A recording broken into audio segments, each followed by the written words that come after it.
Pourquoi, notamment les juifs orthodoxes, m'écrivent pour me dire nous vous soutenons, pour nous le sionisme est une hérésie.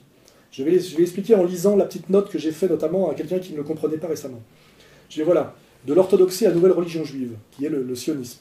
Le sionisme auquel s'est rallié finalement la majorité des rabbins. C'est-à-dire qu'effectivement, il y a eu une conversion des religieux à quelque chose qui était une hérésie religieuse. Mais c'est pareil avec nous pour Vatican II. L'orthodoxie, la nouvelle religion juive qui s'appelle le sionisme, c'est quand Rothschild, qui est une réalité, une métaphore, c'est-à-dire la puissance économique juive, déclare qu'il a accumulé suffisamment d'argent et de pouvoir pour ne plus attendre Israël de Dieu, mais se l'acheter lui-même. C'est le processus qui a amené à Israël, déclaration Balfour, la création de la banque, etc.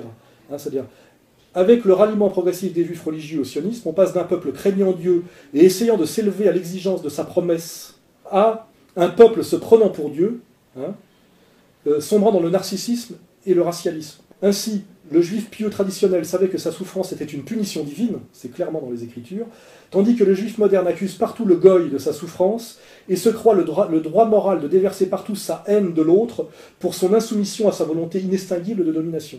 Là, on rejoint ce que je disais tout à l'heure sur qu'est-ce que l'antisémitisme aujourd'hui.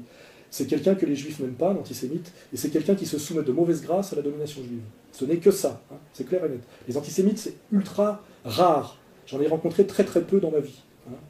Et donc, je dis ce peuple de la religion dévoyée, où on achète ce que Dieu vous a promis et que vous devez mériter. On n'attend pas qu'il vous le donne.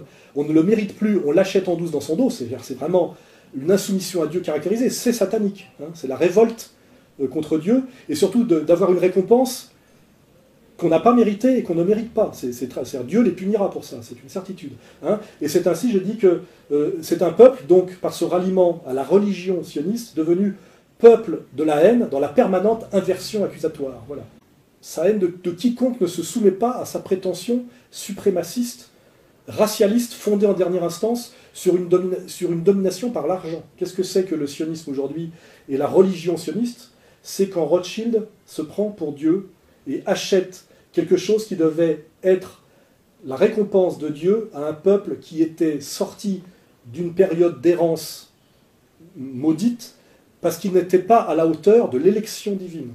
C'est-à-dire, c'est une entreprise de corruption et c'est un blasphème le plus grave qu'il soit. Voilà. C'est pour ça que les juifs orthodoxes authentiques, puisqu'aujourd'hui il y a des religieux sionistes et de religieux authentiques, c'est compliqué, parce que voilà, cette église juive est dévoyée.